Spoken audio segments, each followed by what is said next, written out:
Welcome to another week of Experience Andy Wines Live, where we're going to be jumping into when, then, language of life to accomplish all the things you want to accomplish while reducing your anxiety. Kicking things off, though, I want to give my thank you, show a little gratitude, as I always start the shows with, to Christina Wenman. Christina has a podcast called Learning from Your World Podcast. And last week, we did an in-person session here in my warehouse, which led to all these amazing ideas. We went for over 90 minutes. We could have talked for hours. We had an amazing session, really digging into parts of my book, things that she didn't necessarily agree with me on. And it led to some very great, healthy conversation. She also has a book out there, Success Through Your Eyes. She wrote that book when she was 17. And so for a young, aspiring author and entrepreneur, she really has put herself out there and shares her ideals with the world. And this Friday coming up, I'll be joining her on stage. It goes right into the pay the bills around here. Joining her on stage at the Podcast Town live event, 9 a.m. this Friday in Waukesha, Wisconsin, where we're going to sit down and dive into the next section of my book. So in my book, I write towards the end there, if there's something within, or there's something here in the book that triggers you, it's because it's really triggering something within you. It's your own perspective, your own desires, your own animosities or fears that's really triggering you. So let's have an argument. And I'm very blunt about this. Let's have an argument, because through conflict, we get resolution. And I am constantly seeking resolution.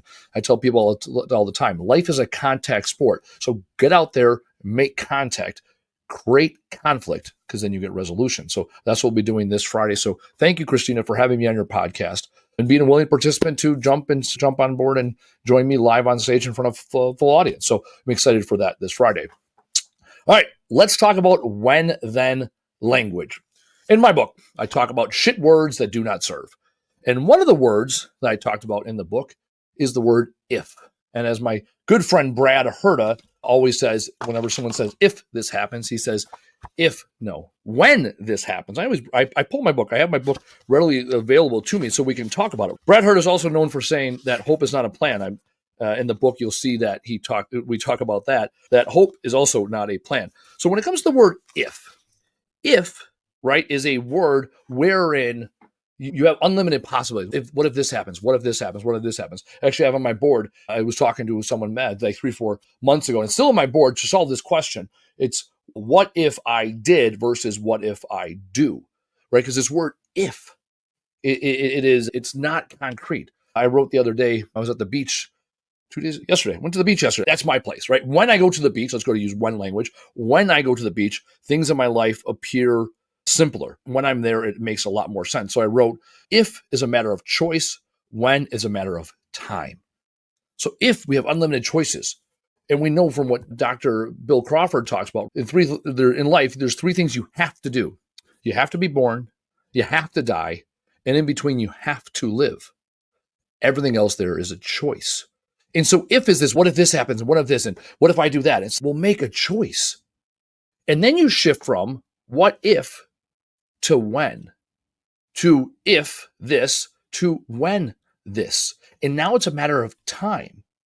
And then once you have the when, okay, when this happens, when I'm running late in the morning, then I do this, right? When I go for that new job and I'm interviewing, right, and they reject me from the position, then I do this. Because you could also say, what if they give me the offer, right? When I get the offer, then I'm going to accept it. Then I'm going to counter it. Then I'm going to tell them this is how much I'm worth.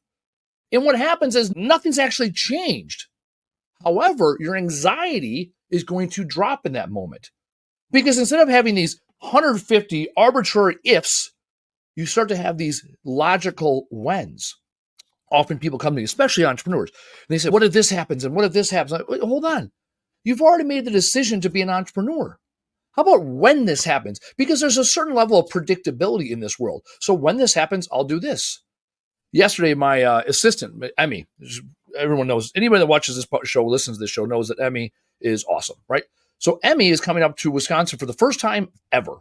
Yesterday, she lives down in the Carolinas, and the flights were delayed. Had nothing to do with the hurricane, right? When the hurricane comes, then we do this, right? They were delayed because American whatever. And throughout the day, she's, when this happens, then we'll do this. When this happens, we do this. And then she called me at one point. She goes, I'm probably not going to make it until midnight. I'm like, cool. Then we're not doing dinner. Because originally we had 6 o'clock dinner plans. Okay, cool. So When your flight gets delayed, then we move dinner to Thursday. What's next? She goes, I don't want to be a burden. Oh, we're good. You're not here. Flights got delayed. It's a logical thing. When your flights get delayed, what do? Then we'll push dinner to another day. It was that simple. And she's, I hope that's okay. And it's like, yeah, we're good. Right? Because I plan for shit happening. They talk about anxiety. Anxiety is when you have the ability to control something, you have some influence over something, and yet you're anxious about the outcome. And often I find myself, as I sit back and reflect on the times that I'm full of anxiety and my insecurities peer up, right? And my wolf of weakness starts a barking, right? I'm often running scenarios in the future that I have a level of control over. What if this happens? And what if this happens? What if this happens? Well, when this happens, we do that. This whole thought process really kicked off last week. I was working with Andrew Crum, who's the integrator within our business. He owned a junk removal company. We merged a couple months ago and came together, and now he works for our company. And when he ran a company, it was him, and he would have a couple of his firefighter buddies that help him along the way. And now we have 20 plus employees. And anyone that has employees knows that employees get sick, they get tired, they get hurt, they choose not to come to work. That's a fact of life. And so last week, he was talking about all the things that could have gone wrong, or 2 weeks ago. He was talking about all the things that could have gone wrong this week. And I go, okay, when this happens, we do that. When this happens, we do that. And when this happens, they do that. And by the time we knocked out the first 3 or 4 most likely scenarios of things that could go in our business and negatively impact our business, then all those things said the anxiety is gone. Because now we put a plan in place. This morning, Andrew was off. He was with his family this morning, went to lunch and brunch or whatever they did. So I came in and assumed his responsibilities this morning. We had 3 people not come in and 1 person call in. So we have a staff of 20 people. We got 16 bodies here this morning.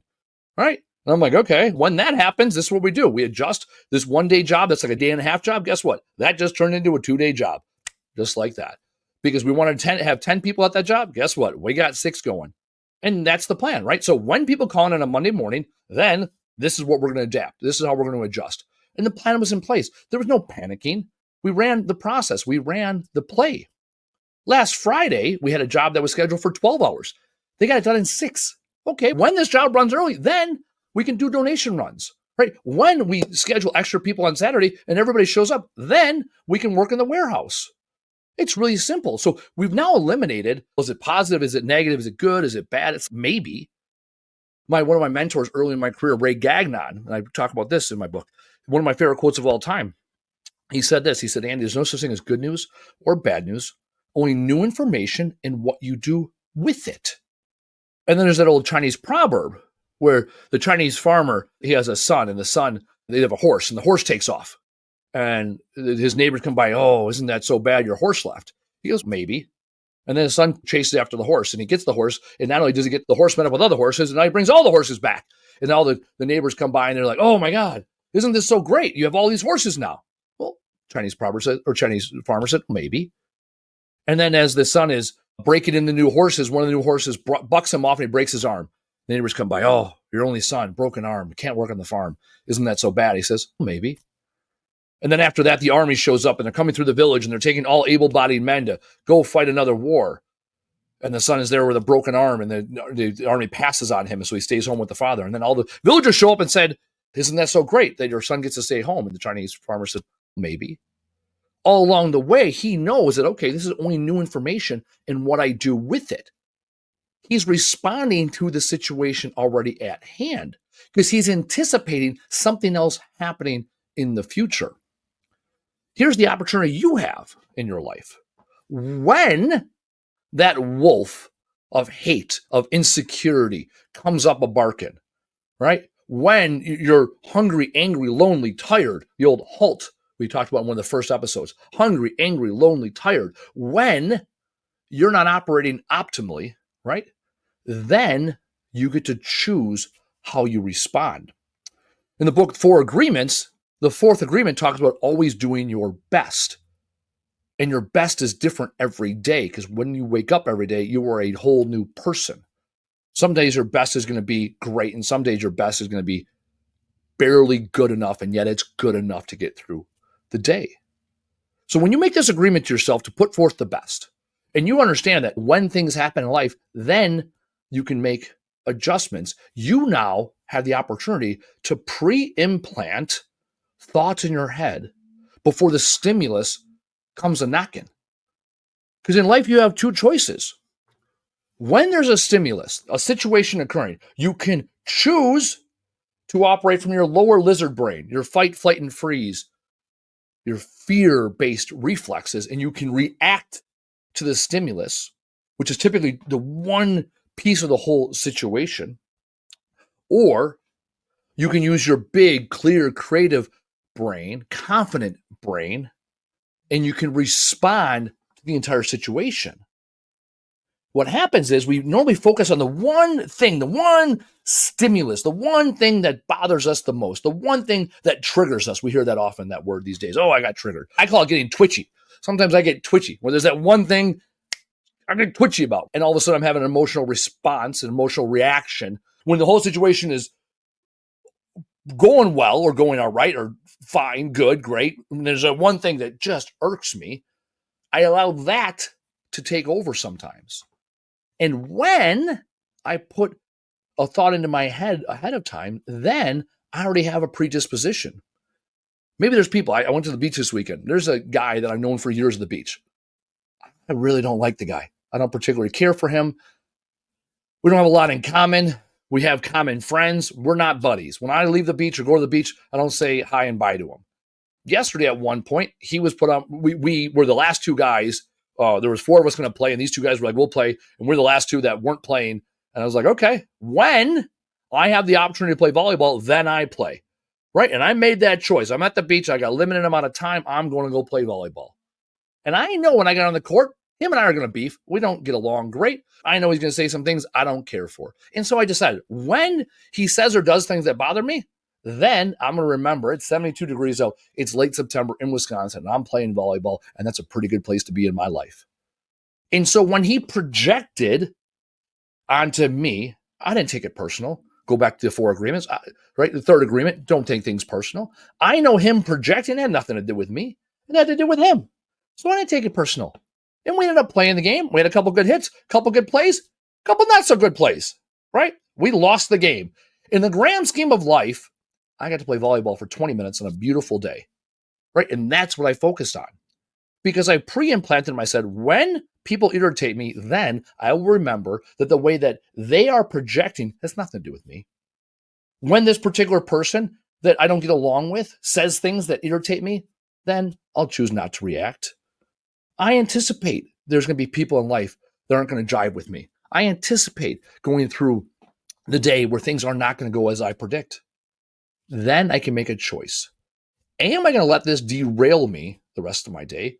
Or am I going to stand up and show up for me, the person that wants to be there? Because the situation was I'm at the beach. It's a Sunday. I'm not working. I'm here by choice. I got there early. I read my book. I had such an amazing day. I went to my friend's wedding. I ended up having dinner with my brothers, right? My parents. I had a great day. Why would I let 20 minutes and a handful of comments negatively impact me? That's a legitimate question. Why would I do that? Mathematically speaking, that's pretty foolish. 20 minutes of a full day of a great experience? And yet I used to let things like that bother me. I used to let people that cut me off in traffic piss me off. I used to let comments on Facebook or LinkedIn irk me at my soul because I fed that wolf of weakness. Because I lived in this world of, if this happens, then I'm going to do that. If that happens, I'm going to do that. If this happens, I'm going to do that. And my insecurities led the way. And now that I live a growth-minded life, and now that I live a life of control, I live a life where I get to choose what language I put into my own brain with my thoughts. I get to be proactive. I get to respond to situations rather than reacting to the stimulus. Then I get to live the life I want to live. I get to look at my wants right there. I have 4 wants in my life. I get to say, okay, hold on. What do I want? And how does this situation get me closer to my wants in the world? We've talked about it, 3-4 months ago. You got to have goals, right? You get to have goals. You get to define your left and right limits, your boundaries. You get to decide the life you live. And when you decide that life, then the rules are already there. Your boundaries are established. Your goals are clear. And then when people or ideas enter into your purview, the boundaries of what's acceptable is already established, and they'll find themselves out. You'll be able to clearly articulate, does this opportunity, action, whatever, get me closer to my goals? So the choice is very simple, ladies and gentlemen. Choose to have goals. Talked about that a handful of episodes again. Choose to set your boundaries. Input when then language into your brain. Look at a situation you have coming up that you think might go unfavorable, a situation that might cause anxiety. Give yourself some when thens. When this happens, then I do that. When this happens, then I do that. Pre-input your responses so when you are in the moment, your subconscious, when it takes over, you've already reprogrammed that software. As always, I challenge you this week and every week to get out there, do the fucking thing, tell the world who you are, and show the fuck up. We'll see you next week.